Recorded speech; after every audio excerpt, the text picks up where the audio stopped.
Yeah, you need an initial hole. I don't care if my pants get wet. Where's the lid?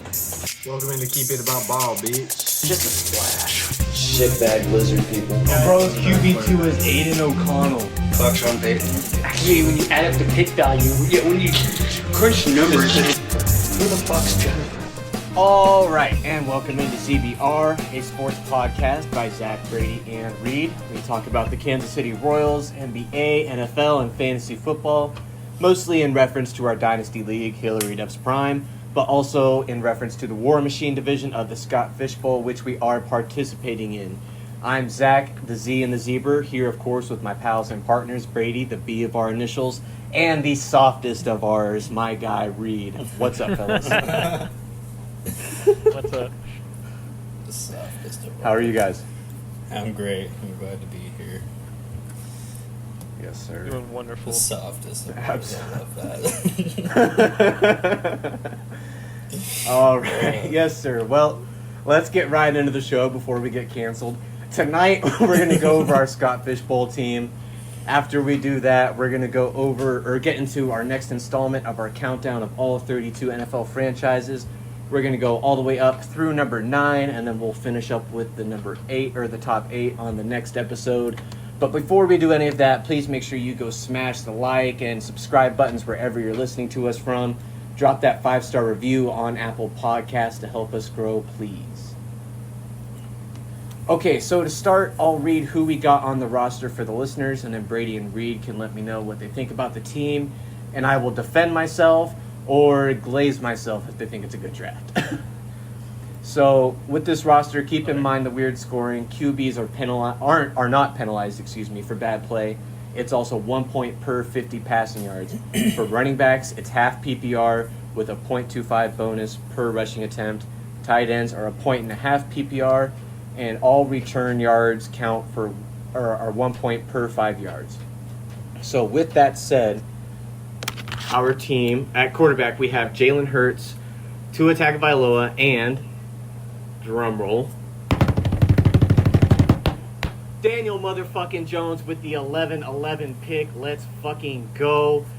So here with the quarterbacks, my thought process is Jalen Hurts just has a ton of upside in basically every facet of the game. He can run. He's got a good arm. He's got weapons. He's got, I think, a good coach. I know a lot of people think Nick Sirianni's not. I think he's a pretty solid coach. And then Tua, I think he's going to throw for probably like at least 4,000 yards, probably 28 touchdowns. And Heath Cummings summed it up perfectly to me on Daniel Jones a couple Sundays ago at the Scott Fish Bowl event there. After taking Jones in the 7th round of his draft, he was walking over to the other room to check on the other guys. And I said something, I don't even remember exactly what it was, but jokingly about Daniel Jones. And he's laughing. He's like, well, you know, with scoring that rewards rushing attempts and doesn't penalize bad quarterback play, he's great. And he kind of laughed and went into the other room. And, you know, he kind of justified everything I've been saying about Daniel Jones. But he, of course, I don't think is as high on Daniel Jones outside of Scott Fish Bowl. I'm pretty sure he has Daniel Jones as like his number 36 ranked dynasty quarterback, so or something like that. So it's definitely just a Scott Fish Bowl relevant. What do you guys think of the quarterback room there? Pretty solid. Jalen Hurts is really good option with his rushing upside, obviously, and how it's scoring. And obviously, Tua's going to throw for a shit ton of yards. And, you know, maybe he'll actually have even more touchdowns than people think this year. He might have an MVP kind of year. He lead the league in passing yards last year. Was it last year? I'm not exactly. We can pull that up real fast. Yeah, you should pull that up real quick. You should look that up. And while he does that, Reed, what do you think about the quarterback room? I like it, dude. It's pretty Yes, solid. you did. Big Jalen Hurts fan. Obviously, I have him in Dynasty. Tua is solid. And Danny Dimes, you made your case on that. That was actually really good. And Tua did lead the league in passing yards. Nice. So yeah, Nice. Tua did lead the league in passing yards last year. Anybody want to know who came in second? Just a wild guess. Jared Goff, okay. Dak Prescott, Josh Allen, Brock Purdy. Was it Easy one of those Josh guys, Brady? No. That's in order. Oh, okay. Wait, so what? I'm confused. Who was the number 2? Jared Goff. Yep. Was it Jared Goff? Okay. Yep. Oh, they said Alright. Josh Yeah. Allen. I like. Yeah, I was Josh confused. Allen You guys was were both fourth, saying Dak was different things. third. I didn't know you guys both looked it up. I was confused there for a minute. But yeah, feeling pretty confident in the quarterback room. I think it's a very safe room to go with. I feel like there's good upside, and I feel like the floor is pretty high. Moving forward to running back here, probably the worst position drafted here. I don't want to say worst position, but shallowest, and it's definitely the shallowest running back room in the league. But at running back for our starter, we have Derrick Henry. I think he gets 15, 16 carries a game, which right there is an extra 4 points alone. And I think that Baltimore rush game eats this year. You finally give Lamar Jackson a good running back. I think it's going to be pretty nice. That or it's going to be a huge disaster, one or the other. But and then the only other running back on the roster actually is Rico Dowdle. I think he'll be pretty good for fantasy this year. I think he probably gets, by the end of the year, probably 50% of the snaps. And the other two guys, Deuce Vaughn and Zeke, kind of split based on matchup. So I'm not super worried about that. And I'm not super worried about it being shallow because I'll have to send you guys what the rest of the rosters are looking like. But basically every other team in the league, except for two teams, they have one running back, one good running back, and then it's like a lot of Vidal, Dylan Laube, and guys like that on the bench. It's not there's not a ton of running back depth in the league because there's like 1.5 guys. There's like a half a guy. He kind of took a good chunk of running backs, and then there's one dude. Let me pull up right here. I meant to actually have this ready right here. I'm going to read you this dude's running back room, and you're going to be like, holy shit. So this is Team Cousin Jules. He is also a Patriots fan here in the War Machine division of Scott Fishbowl. All right, so his starting running back is Jahmyr Gibbs. Then he's got Saquon Barkley, Josh Jacobs, Isaiah Pacheco, Kenneth Walker, Aaron Jones, James Conner, J.K. Dobbins, Elijah Mitchell, and Ty Chandler. Damn. Is that the dude who went a bunch of running backs on the board when you were there? What was that? Is that the dude had a bunch of running backs you sent the picture of? Probably, Like yeah. first six were running I backs? can't imagine. The only other guy that kind of really addressed running back, even similar to that, was that Team George or Griffin? Let me come here. He would have been towards the end of the Listen right draft, here. like in a draft order. Okay, it was this guy. The next most stacked room is James Cook, Joe Mixon, Zamir White, Zach Moss, Gus Edwards, Clyde Edwards-Helaire, and Zach Charbonnet. And those are the two most stacked running back rooms. And I think, let me pull up these two guys' matchup right here, because these two teams are a really good example of what the rest of the league is like. So, like, the guys that have Bijan Robinson and Christian McCaffrey are facing off in the first week, and the guy that has Bijan also has Alvin Kamara, and then Blake Corum and Tyler Algier. So it's not like he has crazy depth right there. And then the guy that has McCaffrey has Jalen Warren, Roshan Johnson, Dylan Laube, Will Shipley, and Keaton Mitchell. Oh, and Kendre Miller. So it's outside of most people have like 1.5 good running backs, and then it's a lot of, I mean, you heard some of those names right there. So I think at running back probably sitting okay there. Any other thoughts on the running backs? Not really. I probably would have drafted relatively the same. I'm not a big running back guy anyway, so I'm fine especially with that being half strategy. PPR is. Yeah. I don't know. So I'm totally fine with that strategy for sure. And Yeah, I think Go Derrick ahead. Henry eats and gets minimum 20 carries a game. Yeah, they're gonna be you really Twenty think he's going to get 20 a game? I think that's a little lofty. I think he'll get 20 maybe like 2, 3, maybe 4 I'm times, thinking but you maybe think he's like going to 14 average to that? 16. I think. Yeah, I think he's he'll going to average about 20 14, touches. 15. Yeah. Wow. 20 touches or 20 carries? 20 touches. Okay, That's okay. a lot. I think for touches, if you're talking about, if we're thinking, that's like 6 with touches in the catching passing too? game. Oh, okay, Yeah. That's 6 catches. That's maybe a little bit rich for Derrick Henry, but He's you know not he is going really to an known for entirely pass new catching, offense. though. I mean, he might Yeah, catch you one or but in a two. new offense, who knows? They might try and like force the issue with that or something like that. You never know. It's possible. But yeah, and so I was also thinking that like post draft, and looking at the running back room, if we did want to draft running back, I don't. It's too soon to say we're stacked at receiver, but I think we have a really good shot to be stacked at receiver. So the receiver room at wide receiver 1, if we're going strictly just off wide receiver production, Michael Pittman Jr. He was just the best player available at the moment without reaching for the next guy. How do you guys feel about Michael Pittman Jr. as wide receiver 1? I don't really know because Anthony Richardson is such a big unknown. That's fair.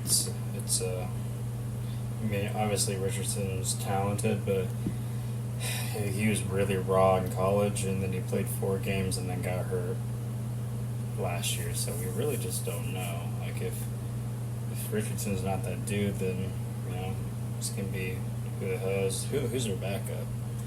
Like, I was actually just kind of wondering that myself. Let me pull that up. if it's a veteran quarterback, it could probably sling the ball maybe. But if it's someone like Joe Flacco. Okay.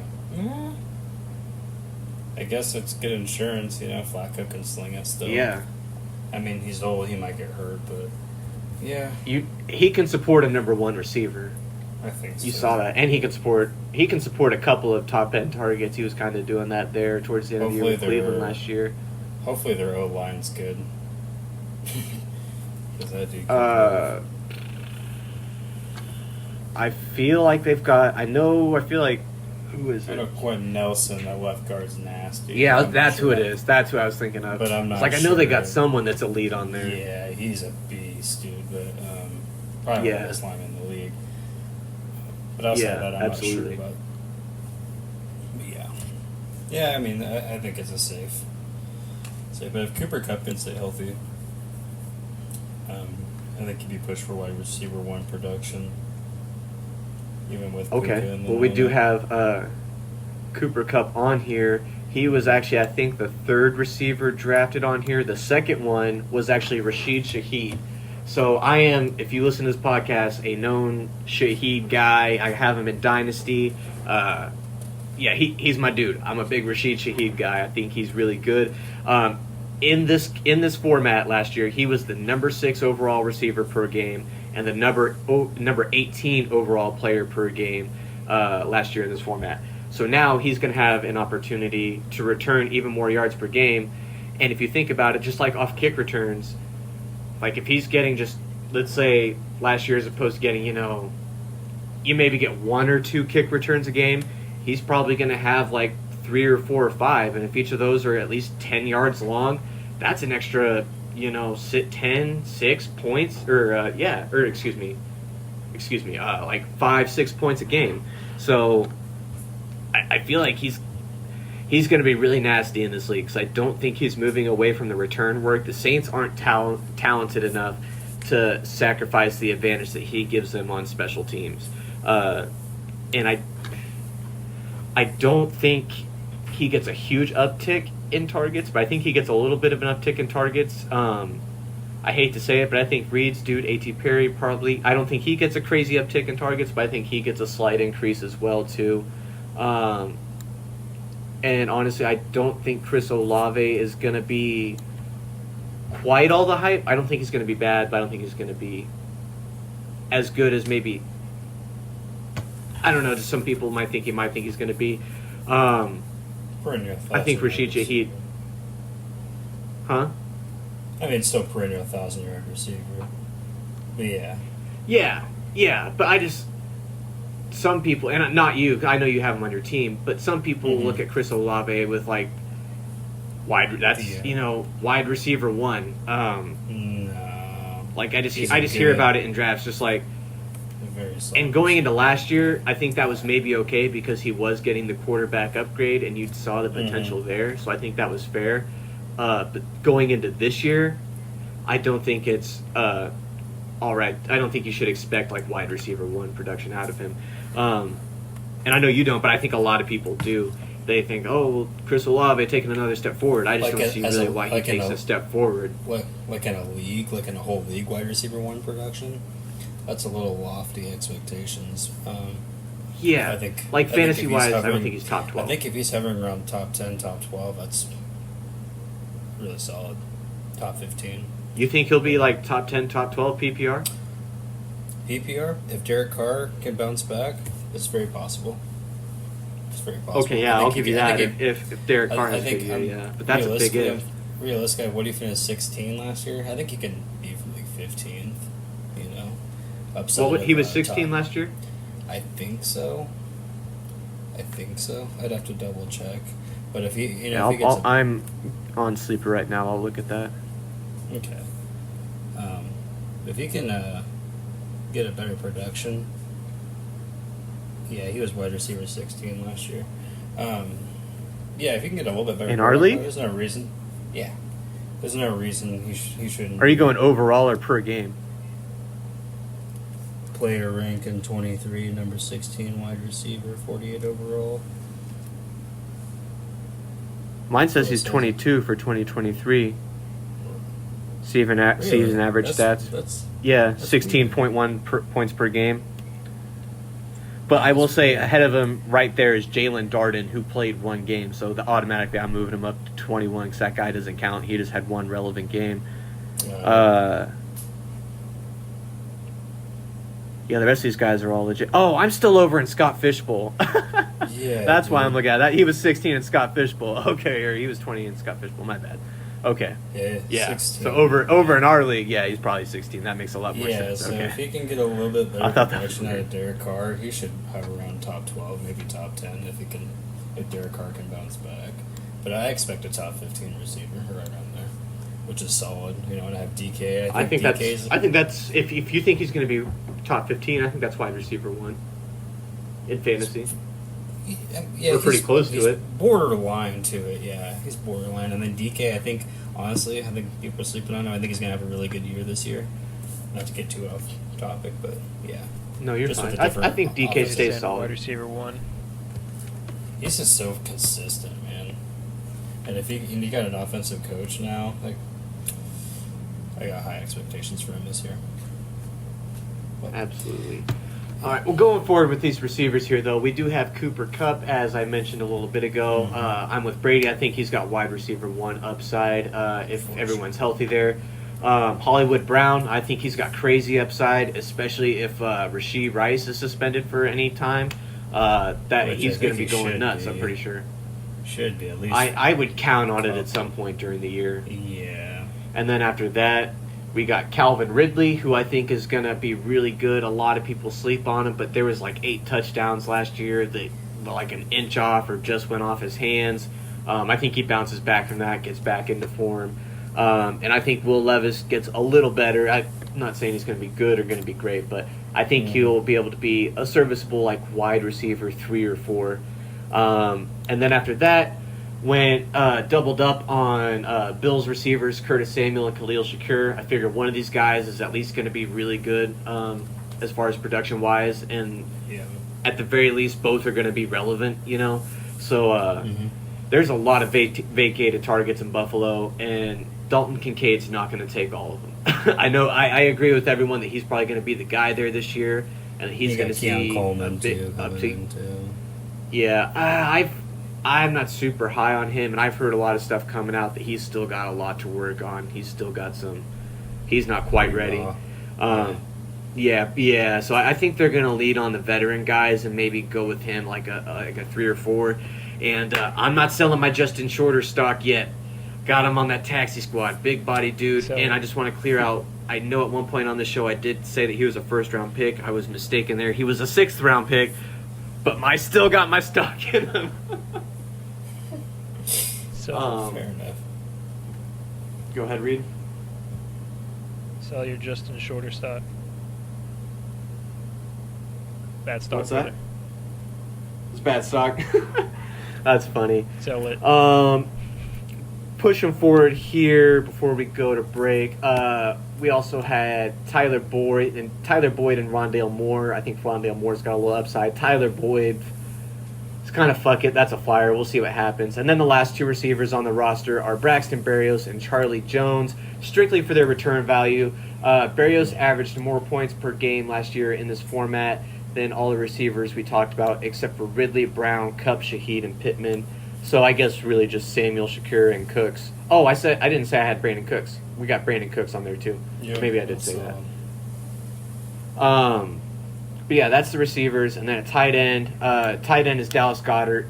It's a tight end premium in the league. I don't think it's a crazy premium though, with just the extra half a point. And the tight ends all the good ones were coming off in the second round, and there was still so much roster to fill. I didn't feel okay doing that because of the third round reversal, which, by the way, third round reversal in a snake draft is fucking ass. But got Dallas Goedert. Yeah, it fucking sucks, especially when you have like the number 1 or number 2 pick. You're basically fucked, and if you've got like a late round pick in the first round, you're fucking set.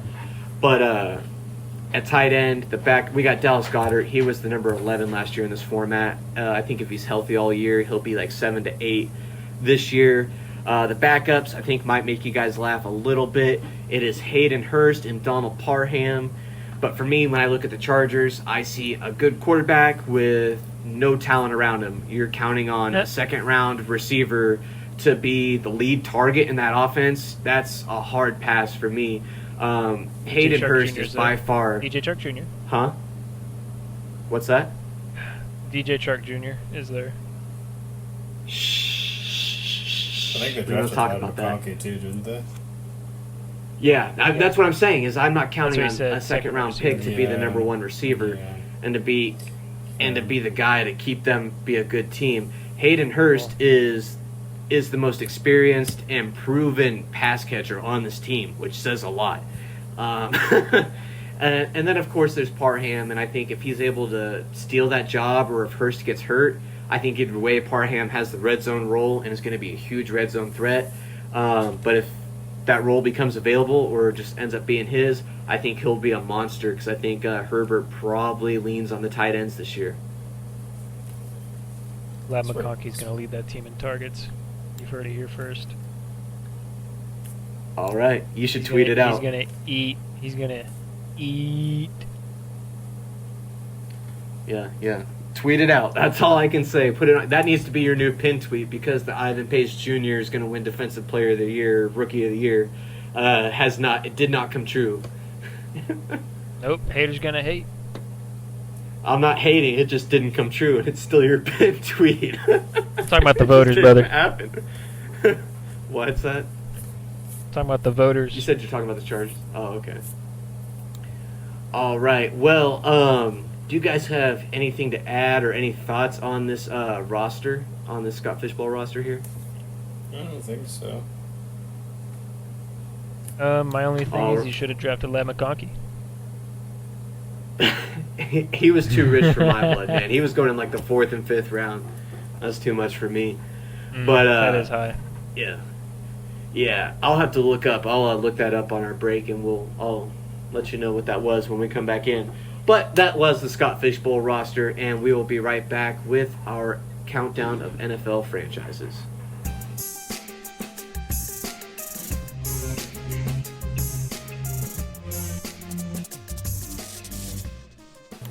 All right, and we are back and ready to get going on these lists. So, Reed, why don't you go ahead and get started on your 24 through 17?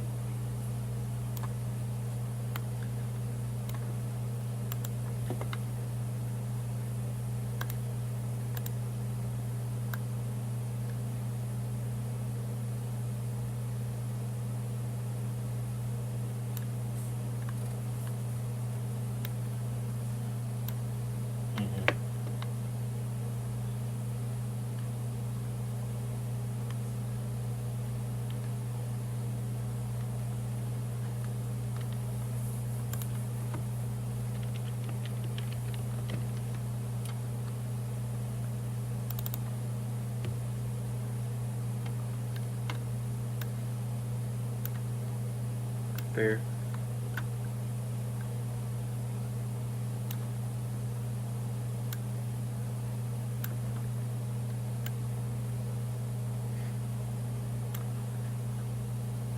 Steve McNair was the man, dude.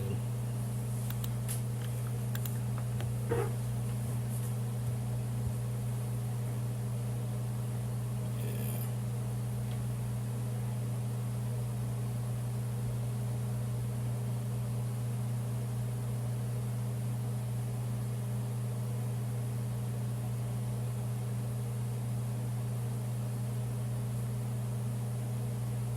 They're pretty bad. Yeah, preach. Preach. Mm-hmm. Preach. Preach. Preach. Fuck Sean Payton. Fair. Fuck the Saints.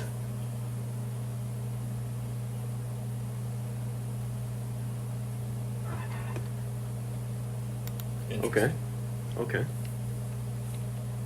That's a little lower than me. That's not crazy lower, but it's a little lower, yeah.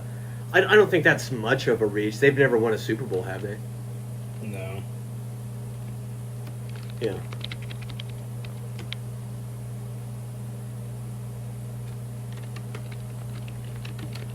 Interesting.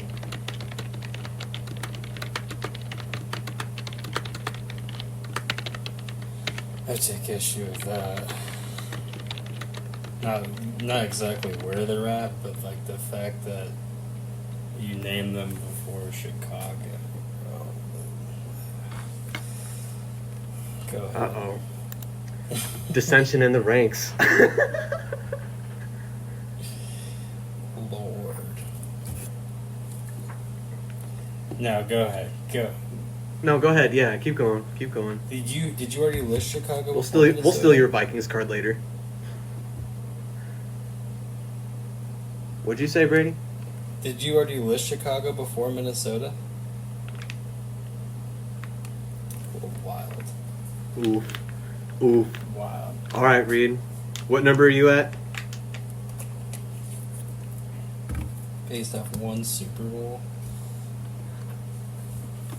I don't get self-conscious. Your list is your list. No, yeah.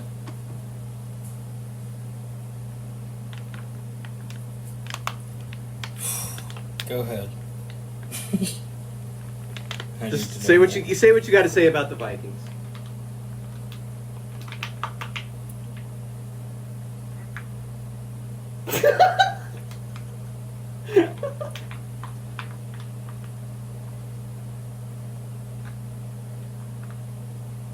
Jesus Christ. This guy. No, dude. You Brady made your made fun list. of You me. can I had to change it. No, you don't have to change your list. I'm just shocked that you would have the Bears over the Vikings off of one Super Bowl in the mid '80s, and then they've just been. He probably had them back to back. Did you have them back to back, Reed?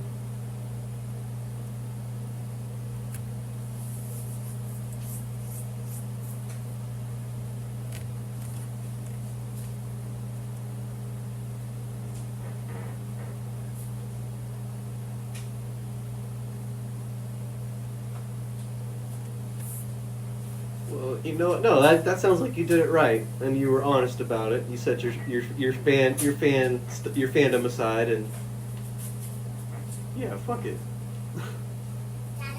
Don't let Brady peer pressure you.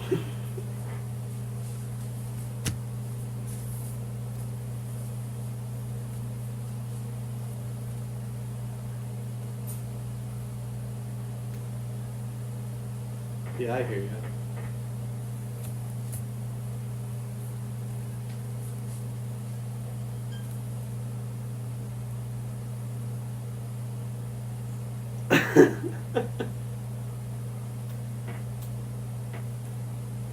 No, tell me right now. You need to know what you did. No, yeah. Let's hear it. It's honesty hour. You're need- too deep in. No, you need to know what you did, Reed. Admit It your was top mistake. 10. It was top 10. Oh Yeah, my it was. God, no. Come on, own up to your mistake. It was like 11 or 12. It was 11 or 12. Where's the cojones? Come on, Reed. bro? Let's just hear it. Where's your cojones, dude? Come Tell us on. where For you the had fans, it. Reed. For the fans. Come on. Jesus. All right. I don't think that's a horrible take, though. That's a horrible take. I don't agree with it, but I don't think it's horrible.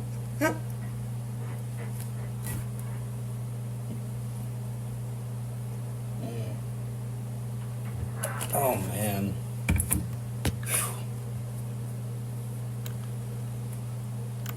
That's wrong on many levels. but that's okay. All right, Reed, would you? It really wasn't the fact that like you had Minnesota where they were. I'm just like, that's fine. But, like, I didn't hear Chicago come out. I was like, what? Or, like, tell me they're not like creeping up into the top like 15. That's scared me there. All right, so Reed, who was your 24 through 17 again, so I can get it typed up here?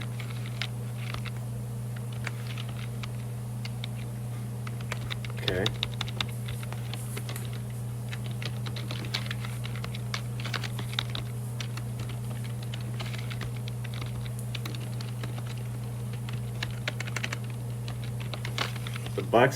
The Bucks were 21? Okay. That's interesting. You have them a lot higher than me. 19? And then the Vikings and then the Bears, right?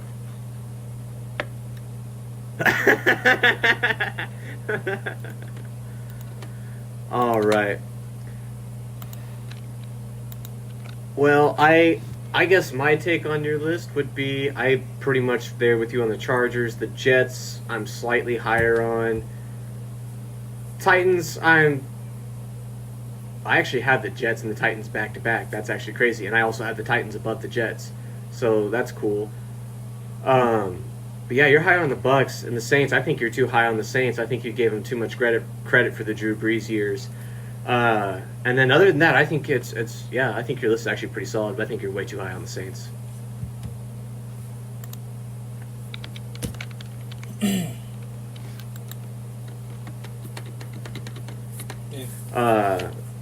Brady, any other thoughts on Reed's list? No, other than the Chicago thing, I think it's solid. Yeah.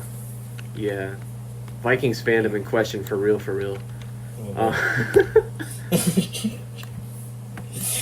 But Brady, I guess let's go ahead and hear your 24 through 17. All right, my 24 through 17. We're gonna start off with the Tennessee Titans. They have one lone Super Bowl appearance, and they came, I think, a half yard away from winning. Nostalgic for me for the Steve McNair era, Eddie George. That was pretty cool, but outside of that, they really have been meh. Not very good. I mean, they'll pop up every once in a while and have a competitive team, but they come in at 24.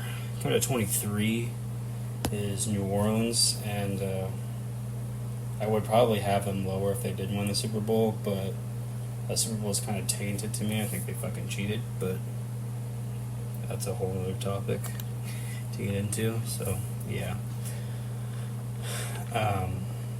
22, the Cleveland Browns. I know they were once good in like the Jim Brown era, but Jesus, that was forever ago. They've been just pretty bad their entire existence, so they're at 22. But I put them above New Orleans just because kind of just historic, the name, and just I really don't put too much credit into New Orleans Super Bowl a lot. Yeah, I think fair. Yeah, You shouldn't. Yeah, that's why I have Cleveland above New Orleans. Coming at 21, I have the Jets. Very historic franchise. They have a Super Bowl. They won Super Bowl 3, I think it was. I know that people think like the Jets have been always bad, but they were good when they had Curtis Martin. Some of those early stuff. They were okay. And then Rex Ryan. Yeah, I mean they weren't like the Cleveland Browns, but They were okay. They were okay. I'm not saying they were great, but they had, Rex Ryan. They got to back-to-back AFC Championship games. They've at least been there recently. I mean, Cleveland Browns. When the last time they won a playoff game? I think it's still been since the '80s. So that's Probably. why I think that's why I have the Jets above Cleveland. But they're 21, so I mean they're still bottom feeders of the NFL. So 20. Some people might think this is high, but just 2 Super Bowls, man, you can't deny it. Tampa Bay, Tampa Bay's number 20. Outside of that, they've been historically ass, but really these 2 Super Bowls, and they were earned, man. Like, they won one in the early 2000s, and they won with Tom Brady, so yeah, that's why I have them at 20 above the other teams. Coming at 19, Seattle Seahawks. 2 Super Bowl appearances in the last decade. Cashed in 1. They've had competitive. They were competitive in the Sean Alexander, Matt Hasselbeck era too. They've been decent for a while, and really Pete Carroll made that franchise pretty consistent playoff. Not every year, but damn near. So yeah, Seattle at 19, coming at 18. Bears, 1 Super Bowl win. And based off historic name and just their fans and everything you put into it, that's why I have them above Seattle. Just kind of had to. And then to round out my 24 through 17, it's the Buffalo Bills. They've been very consistent. They've been a really good football team for a while. Made 4 straight Super Bowls. Just never have quite got it done, and I think, yeah, you can make the argument they're the best team to not win a Super Bowl. You can make that argument. Yeah. But yeah, so Agreed. it's 24 through 17. I'll run up through you guys one more time. It's Tennessee Titans, New Orleans Saints at 23. 22, we got the Cleveland Browns. 21, the New York Jets. 20, Tampa Bay Bucks. 19, Seattle Seahawks. 18, Chicago Bears. And 17, Buffalo Bills. Yeah, I'm honestly pretty on board with your list here. Outside, again, you guys are both, we've already established in the last episode, you guys are higher on the Bucks than I am. I'm a little higher on the Titans, and again, I think you're being way too nice to the Saints. But other than that, I Where did you have the definitely, I Saints think at? that's a really solid list. We'll get into that. Okay. I haven't rated them yet. Okay, you said I was nice to him? All right, 23. Yeah, we'll get into it. Yeah, guess we'll we get can into it. have- I'll okay. explain. I'll explain. Yeah. Believe me, I'll explain. Okay. Reed, what do you think about Brady's list here? It's fairly similar to yours. Yeah, fairly similar to yours. Yeah. All right. Well, I guess I will go ahead and go through mine then. So to start these I have adjusted I've adjusted my stuff here since last time we did our list. And I moved the team that was at 24 down to 28. So technically the Chargers, who were 25 last time, are 24, but I'm not going to talk about the Chargers again. I did not realize how bad one team was aside of a decade where they were still pretty mid, sometimes even still. They're now my lowest ranked Super Bowl winning franchise after readjusting my ratings a little bit in the metrics. They're actually the lowest rated franchise according to the metrics, but I'm not going to go quite that far. Any guesses on the team? Coming in at 24. Yeah. Well, no, they were 24, but they were originally 24, but now I'm moving them to 28. The Chargers are 24 now. So really, I'm doing my number 28 team right now. You get what I'm saying? Yeah, I do get what you're saying. So you have the Saints that low. Do what? So you would have the Saints. You're putting the Saints that low then? Yeah, it's the Saints. Yeah, and like I Yeah, said, for sure. Reed, I'm glad you didn't want to spend a lot of time on the Saints, because I do. The Saints fucking suck. They're a dog shit franchise. Just absolutely terrible. If it weren't for Drew Brees being an all-time great quarterback and Sean Payton being a dirty greaseball, I can 100%, bar none, say they would easily, without even a shadow of a doubt, be number 32. It would be easy. They would easily be lower than Arizona. They might be fucking number 37. I might have AFL and indoor arena leagues ranked above them. Fucking, where should I even start? Well, I guess I could start by saying that Drew Brees has 9 playoff victories all time, right? Okay, yeah, cool. Guess how many the Saints have all time? Without looking it up, how many do the Saints have all time? Probably 9. 10. 10? They have one playoff victory outside of Drew Brees. I don't give a fuck about Archie Manning. He couldn't have been that good if he won one playoff game. Full respect because he is a Manning, but ass of a franchise, just dog shit. Drew Brees accounts for 142 of their 412 regular season wins all time. There's a very serious chance that without him, they have less than 5 playoff wins all time at this point in time right now. Without him, they could be less than 5 and would be easily the laughing stock of the league. Like, literally, their fans normalized wearing paper bags over their heads in shame at the fucking games. That's trash, trash, trash. Just from ownership to the players to the coaches to just everything. Bro, it's fucked up to say. I'm not gonna say that on air. That's too far. But the Saints are just a terrible fucking franchise. Saints are a terrible franchise. Number 28. So, coming in at number 23 is the pride and joy, in my opinion, of the NFC South, the Panthers, with a score of 11.4. The Panthers have a pretty wide fan base, pretty spread out, especially for a team in a smaller market and a team that's only as old as myself. They've made a couple of Super Bowl runs, and a lot of people say they might have won one if it hadn't been intentionally thrown by a quarterback. I'm not going to get into all that because that's a whole other episode right there. But, they make the playoffs at a rate of just over every 3.5 years, which is two years better than the Saints. They're perennially top 10 in attendance, again, in a small market. If they can get Bryce Young and this young ship turned around, no pun intended, I think they'd move right up the rankings real quick. At 22... this is kind of where my mid-tier teams start, and that's where I have the Jets. I thought it might have been a hot take to have them this low, but after looking at you guys, I don't think that is. Bar none, they're the most historic outside of probably my top 20 ranked teams. Pretty okay fan base, and the attendance is off the charts. It's way better than you would think, but I think a lot of that is the fact that they're just in New York City. All that aside, though, the Jets just fucking suck. And outside of the one Super Bowl they won that feels like it was 100 years ago, they haven't done shit for dick, in my opinion. They made an AFC Championship game, and that's nice. But what did they do in all the years around that? They got dominated by Tom Brady, not Drew Brees.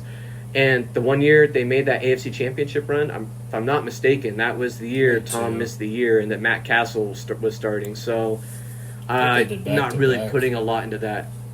Was it back-to-back? I believe so. Okay, well, you're right. It was back-to-back AFC championships, but even still, one of those years Tom wasn't there. Fair. Yeah, I'm still not putting a ton into that. Rex Ryan was a good coach, and I think they definitely hopped off him too soon. And I think they'd probably be higher in the rankings right now if they'd have just kind of let him try to fix stuff a little bit. I've been on record as saying teams give up on coaches too early. But moving on to 21, I have the Titans. You could argue I should have the Jets higher here, and I think that's fair. But the Titans have more playoff wins all time, more playoff appearances, a better regular season win percentage, and more regular season wins all time, and basically the same amount of seasons. And they maintain a very steady attendance rate there in Nashville. Never dip too low. They never get real high, but never dip too low. And not to mention that the Titans are like half a yard away from having the same Super Bowl record as the Jets. So I gave them the edge there. Coming in hot and poo-colored at number 20, I have the Browns, score of 12.4. Pretty committed fans for what's historically not the greatest franchise. But all time, just under 50% regular season wins, which is pretty solid. Fairly steady attendance.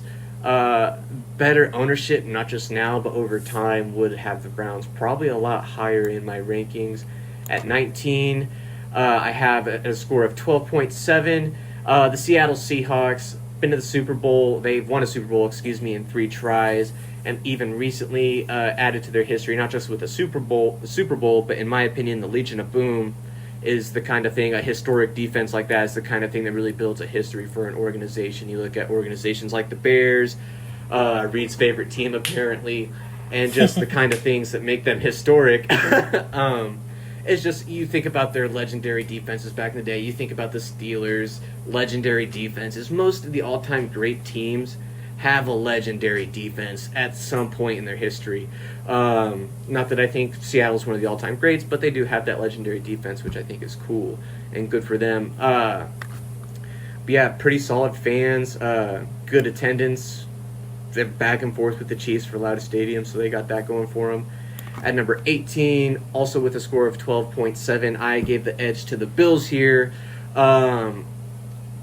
They were definitely carried by Bills Mafia in the rankings because I gave the Bills their fan base a bit of a better ranking than the Seahawks, although the Seahawks had a good one. Outside of that, I don't have a ton to say about the Bills other than they've been getting whooped on by TB12 for most of my life, so it's really weird to see them being good now or to think about how dominant they were in the AFC their first stretch in the 90s, which is what kind of got them there to their spot. And then at 17 is Ree's favorite team, aforementioned, the Bears, score of 12.9. Like I said just a minute ago, good history defensively, maybe the greatest history defensively, you could argue. They also had Walter Payton, all-time great running back, maybe the best special teams returner guy, and Devin Hester of all time. But even after all that, still a pretty dogshit franchise. One Super Bowl win in 2 tries. They're a lot like the Jets to me, except the Bears have just been tougher over the years, just kind of had that a bit of a tougher presence, I guess. Even just like more recently, those defenses with like Urlacher and Briggs and stuff. But the Bears have never had a franchise quarterback. Most Division III schools have had better passing games than the Bears have ever come close to sniffing.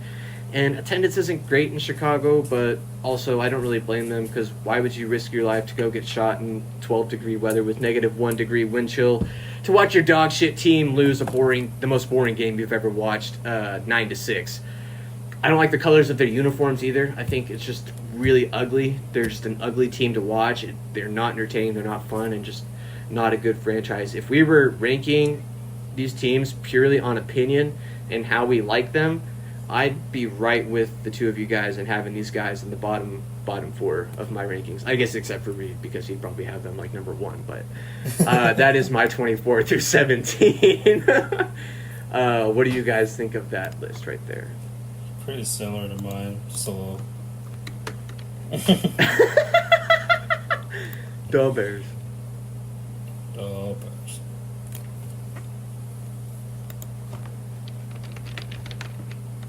All right. Well, I guess then we'll go ahead and go into break, and we'll come back with the next 8.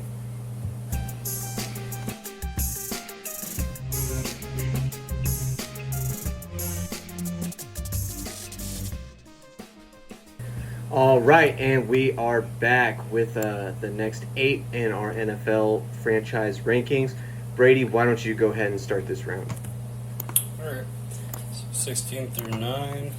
We'll start off with yours truly, the Minnesota Vikings. Now, they're one of the most historically successful franchises. They've just never been able to cash in a Super Bowl, so for that reason, I don't have them higher. I mean, if they would have even won 1 or 2, they could possibly be a top 10 all-time franchise, but that's where they are for now. So, I mean, they could really, if they cashed in 1, they could make a huge leap, but,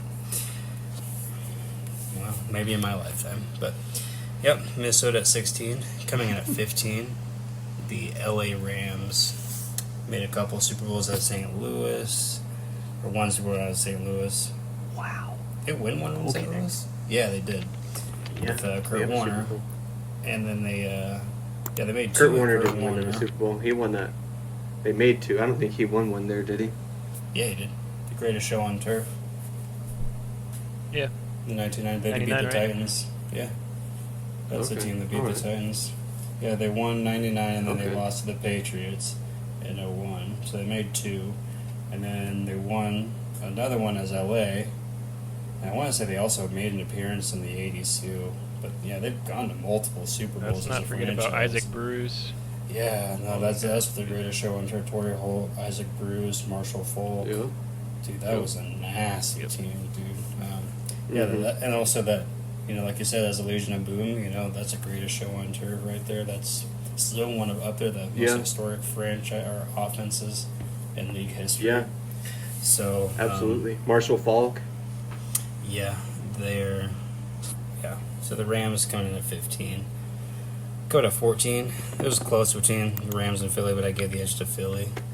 They've had a lot of success in the early 2000s. They've been really successful the last 25, 30 years. And have cashed in a Super Bowl and are just always super good and consistent. So yeah, Philly comes in at 14.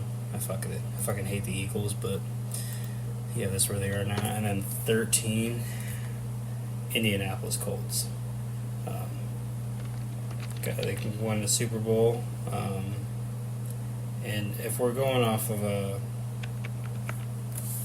they were just so consistent with Peyton Manning, and they were good for 20 years, and then Andrew Luck, they were pretty good. So, yeah, I got Indianapolis at 13.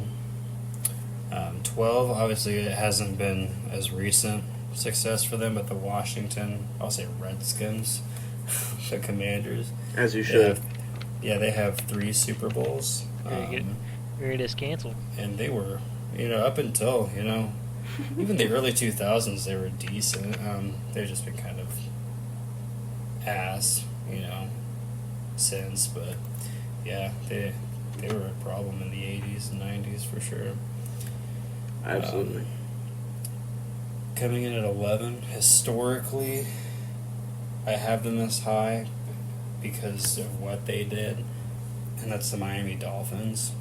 Yep, I knew it. I knew it. 2 Super Bowls, greatest season ever. I mean, undefeated.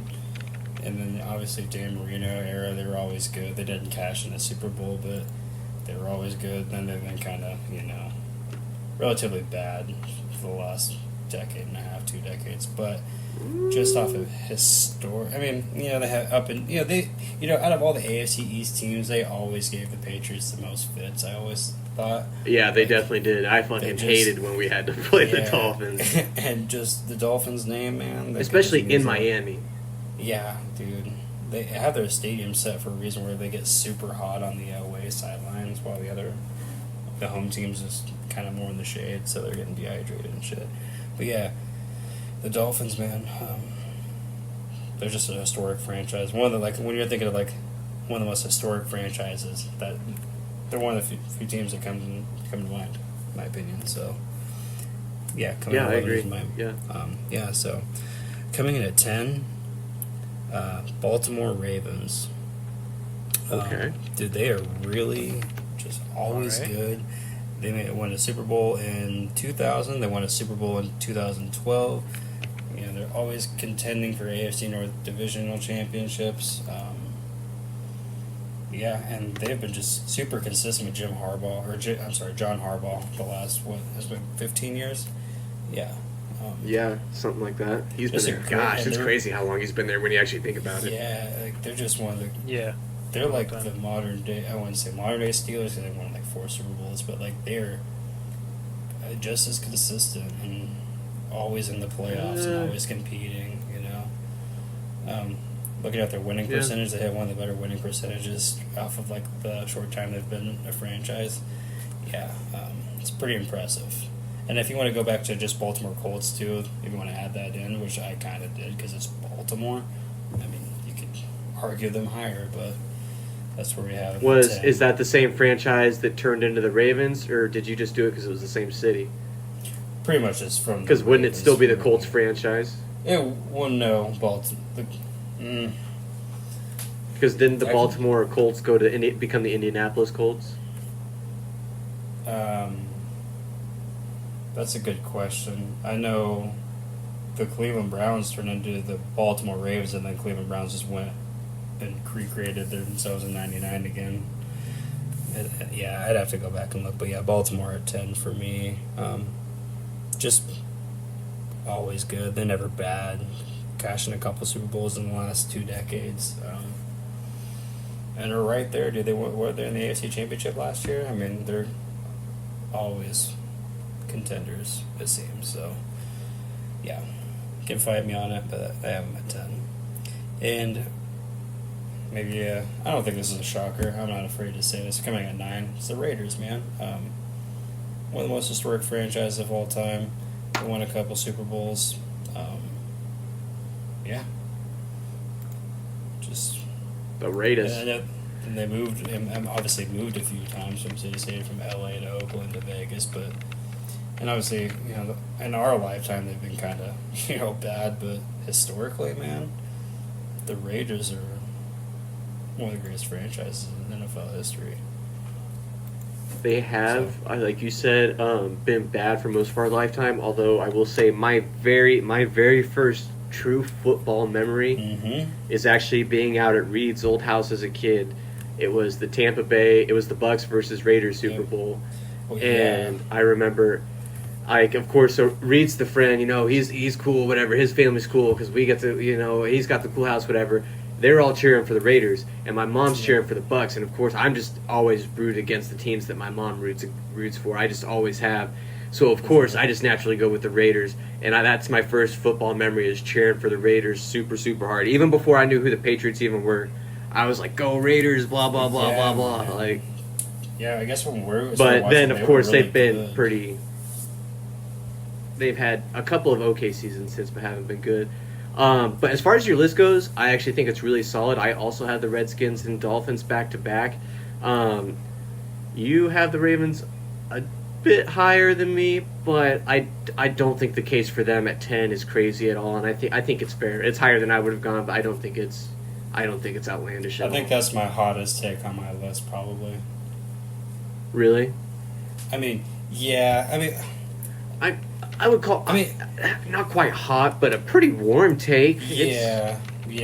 But just looking at the short amount of time they've been there and how successful they've been. Yeah, they've and cashed in Super and I was Bowls. just looking that up too, and I didn't realize it was just 96. I thought it had been longer.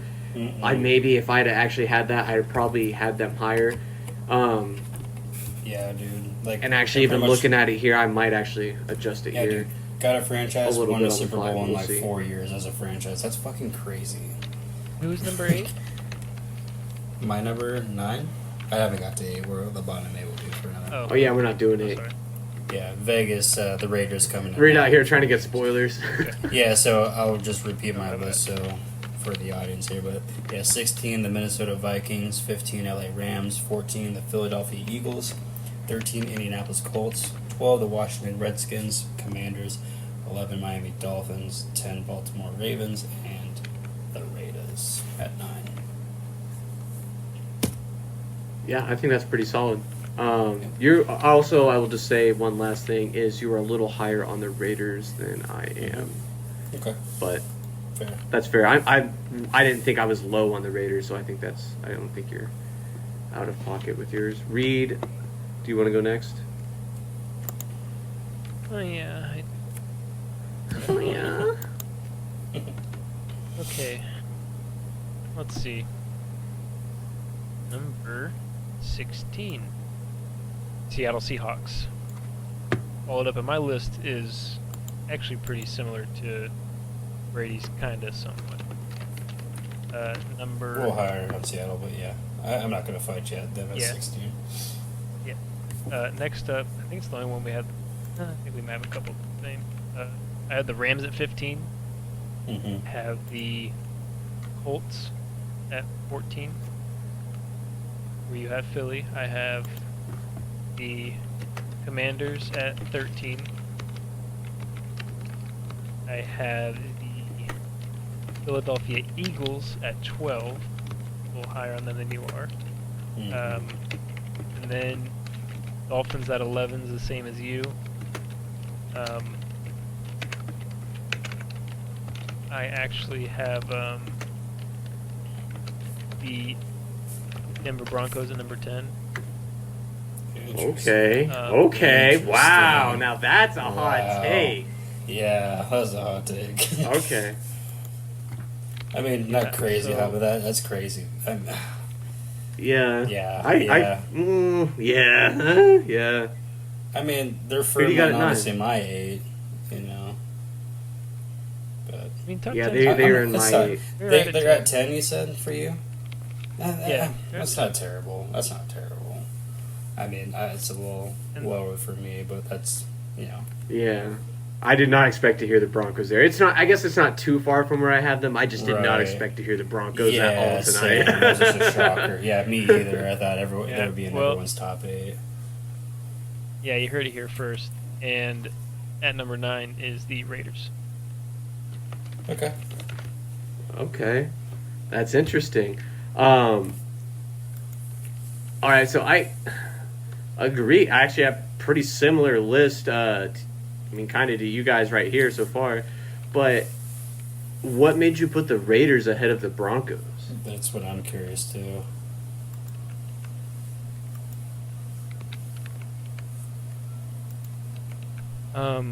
This is a podcast. Yeah, no, you can voice your opinion, man. I'm not saying you're wrong. It's your opinion, but No, I mean, I guess I just don't respect the Broncos like everybody else. okay. I mean, respect's one thing, but like, I don't. ah, I mean, don't get me wrong. I I don't don't know, like the Broncos. Yeah. I mean, I don't mind the It's not that I Broncos. don't I just like hate the Sean Payton, Broncos. so. yeah, Yeah, not that.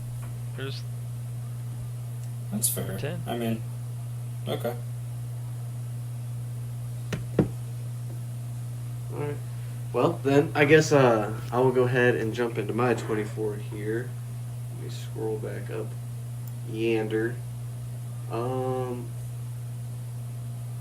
Okay, so... Actually, oops, I went all the way to 24. Okay, so at number 16, we have the beginning of, like, what I call the upper mid teams, the good teams. Man, after Brady's case, I really kind of want to move this team up, but I have the Ravens here with a score of 13.2. Solid fan base, very consistent on the field, historic defense to their name with a couple of Super Bowls.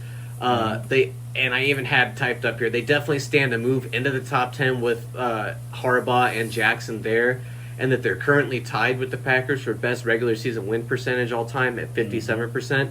And I don't think it's crazy to say, I guess especially, I did not realize how new they were. It was like, what, Yeah. 96 that they'd been around? Yeah. That, especially with that few games, that those two can get that percentage like up above 60%, which is crazy. Yeah. That would by far, Dude, that would be dude, by if they far be catch the a highest. couple So. Super Bowls, dude, they could crack the top 8. Oh yeah. So I would definitely say whenever we eventually do this again, the Ravens will probably definitely be a lot higher for me. I'm not going to go through and readjust the list at this point, just because we're already here mid-show. But shine some light on the Baltimore Ravens. yeah, absolutely. And I mean, I was definitely like high on them because I even questioned them. Right. So even in the next note, I had typed up on the Colts, which I have here at 15, and in the metrics they barely beat out the Ravens. It was by 0.2.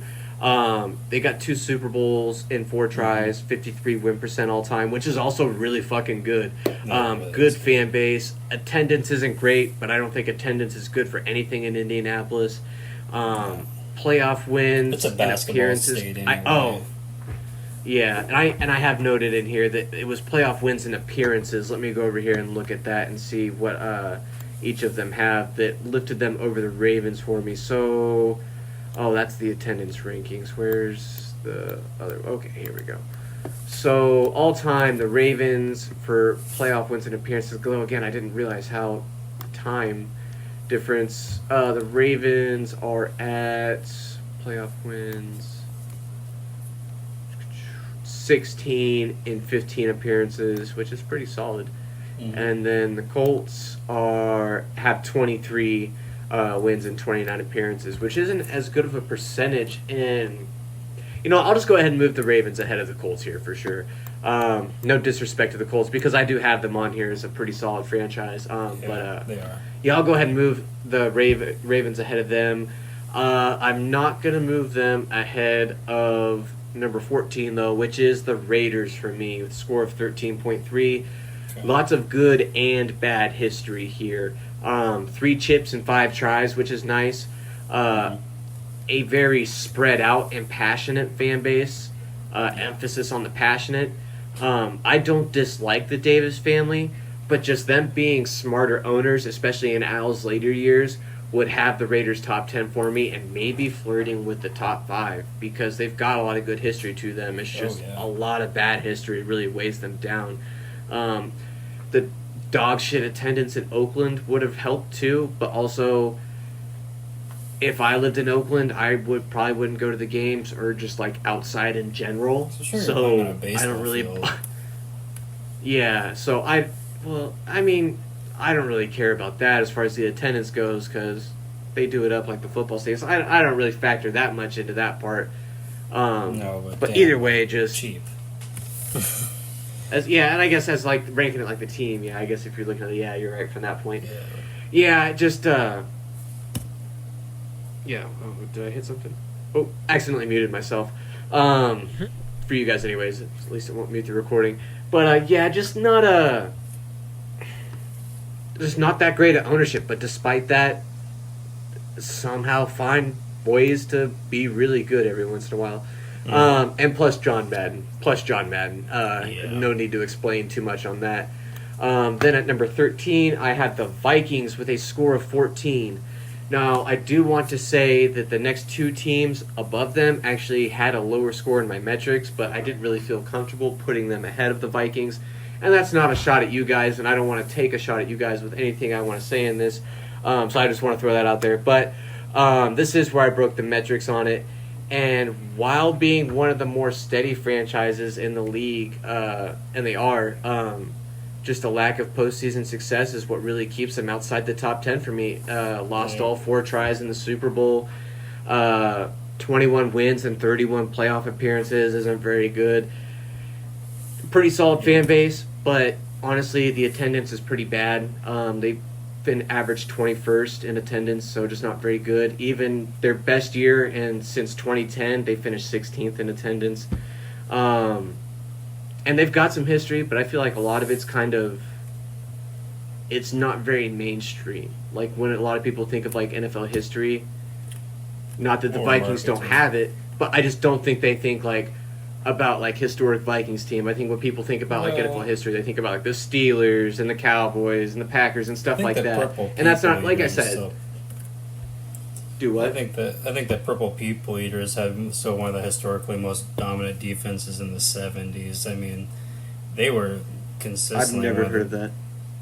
The Purple People Eaters? Really? The Purple People Eaters. Yeah, Trolling. before I've never heard of no defense. Purple People Eaters. That's kind of wild to me, dude. That's pretty fucking crazy. Yeah, that's actually really wild. That's actually a known thing, dude.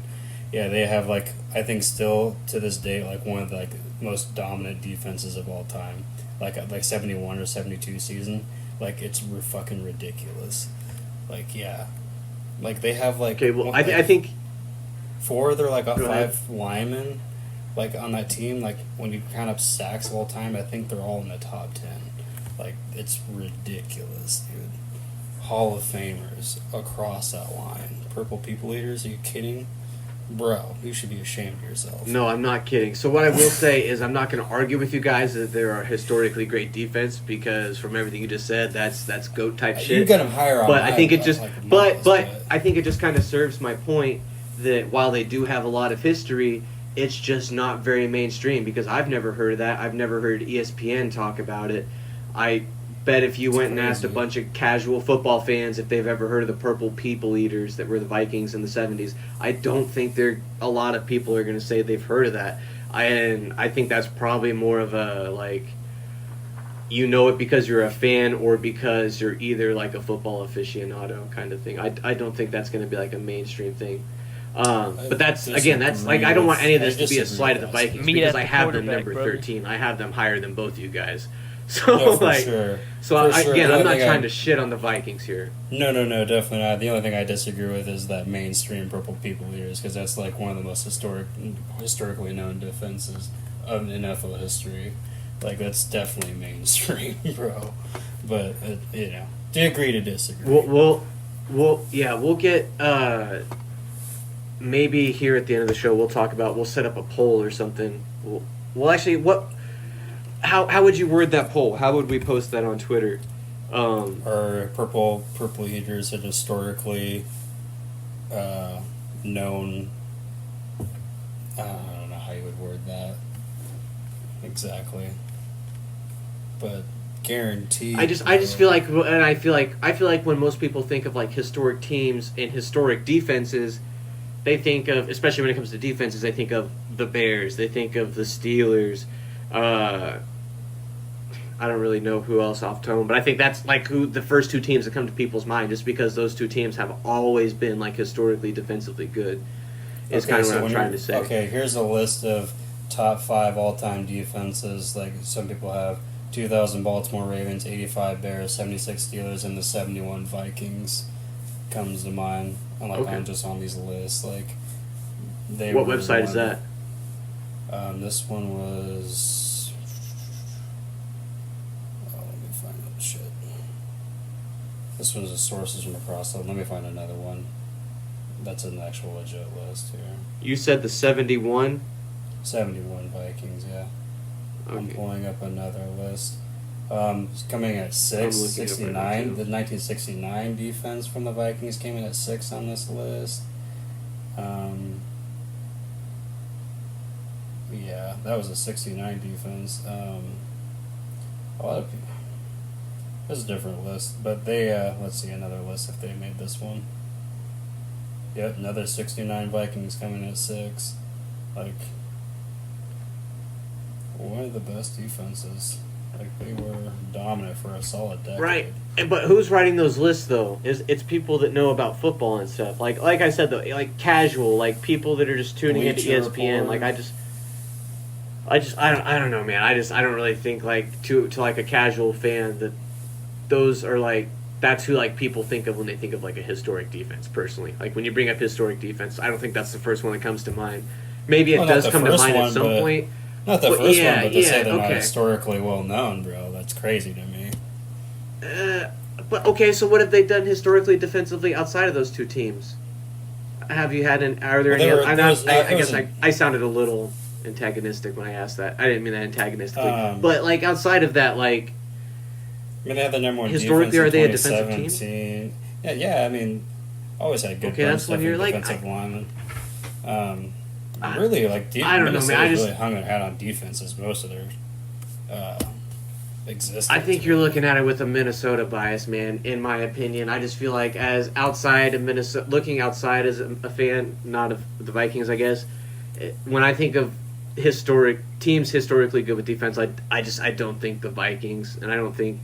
That's what most people do. I think when people think the Vikings, they think Adrian Peterson. I'm pretty sure the Purple Randy People Moss. Eaters were inducted as a group in the Hall of Fame. I'm pretty sure. I'm sure they were. Lots of people that are inducted into the Hall of Fame that casual fans don't know.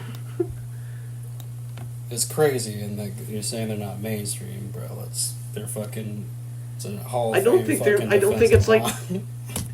We'll agree. That doesn't necessarily mean they're mainstream. There's lots of people that aren't like casual fans don't know that are in the Hall of Fame. Well, like, yeah, they were born in that you could walk into the Hall of Fame and you'd be like, I've never heard of that guy.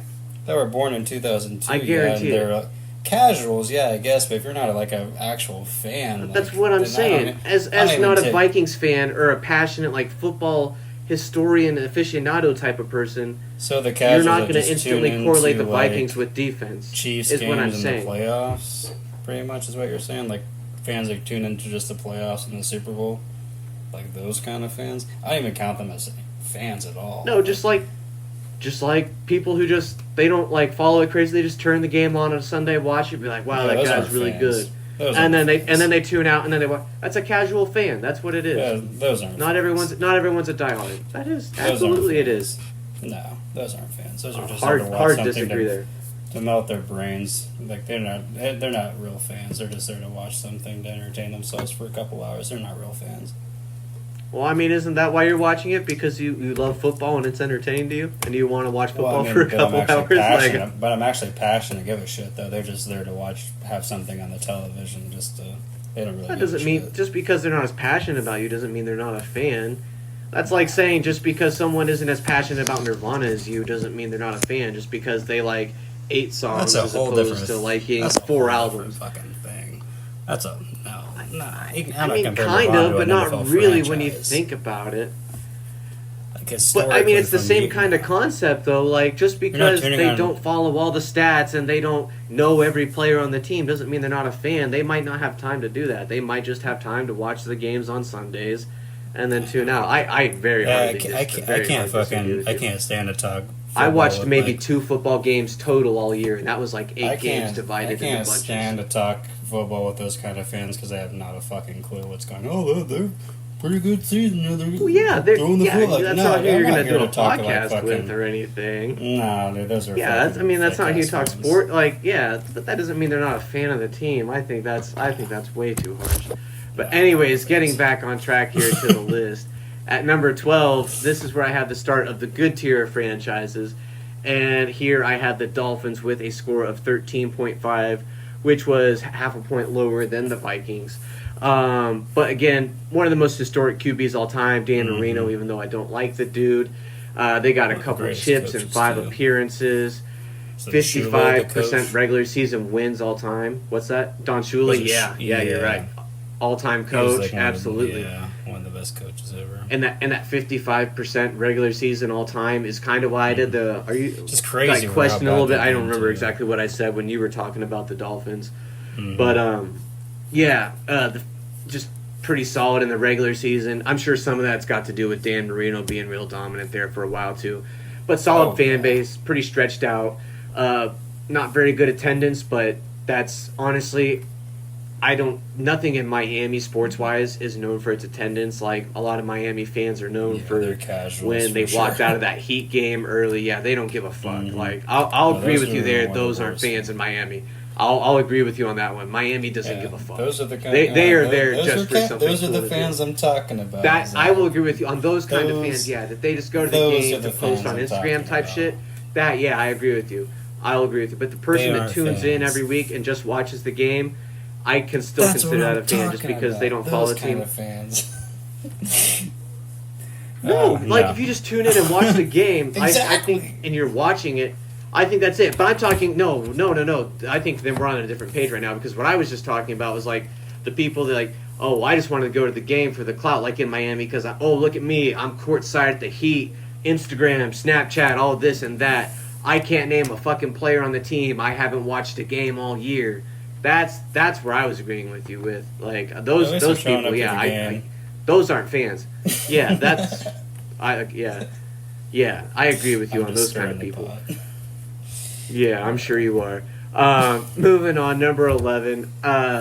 Only team to win 3+ Super Bowls outside of my top 10 with a score of 13.9. Also, just a 0.1 lower than the Vikings is the Commanders. They are my lowest ranked NFC East team, and you could make a case to have them higher, probably top 10 if you really wanted to. Even before the Dan Snyder, though, I don't want to say a lackluster fan base, just because there for a while they were one of those big teams. Like it was, when you could only watch so many teams on TV, it was the Redskins, the Packers, the Steelers, the Giants, the Bears, like those few teams. And so like they had an okay fan base because of that. But you know what the difference between them and all those teams are? Is that all those teams still have huge fan bases, and the Commanders, Redskins, whatever, they don't really. I don't see a whole lot of Redskins out in the wild. Like after I typed this up and said that I hadn't seen one in the wild, I actually ended up seeing one at work that day with a Commanders front license plate. That's So good, wasn't maybe one I'm as wrong well. on that. But and then you just look at the ownership history, and yeah, I'll just leave that at that. But attendance numbers okay, but it is Washington D.C. They were great during the RG3 days. The attendance was, and the team was pretty cool then too. Very storied, but plagued by bad ownership like and their controversy. logo, Stupid dude. controversy over the Redskins logo. I love The Redskins that logo? Yeah. Yeah, it was a cool logo. I don't I think like anyone the thought it was scheme. dishonoring I of don't even Native hate American their- people, except for white people with colored Yeah. hair. I don't even hate their color scheme, dude. I thought it looked cool.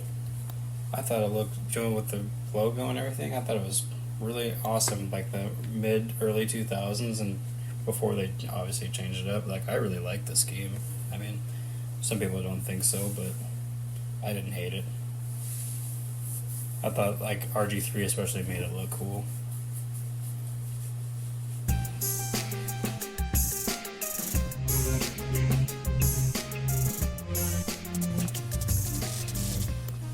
All right, and we are back after an unplanned break right there. Gonna jump right back into this list. Let me get relocated here. Just coming off the Redskins. So at number 10, I have the Rams with a score of 14.8. Pretty storied franchise, Super Bowl appearances and Super Bowl successes. Maybe lacking kind of like I had this typed up in my notes. It's kind of funny now because of the debate we just had. Maybe lacking that signature defense, but a large fan base in a couple of different cities. Pretty good attendance.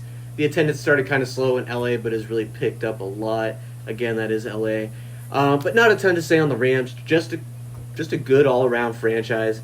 At number 9, rounding out my list for the night, we got the Eagles at a score of 15.2, or on some occasional Sundays, 13.2. 15.2 is most of the time, but every once in a while, I have their score. I have their fan base score at a 10, but every once in a while, they go from a 10 to a negative 10, and that drops them down a couple of points.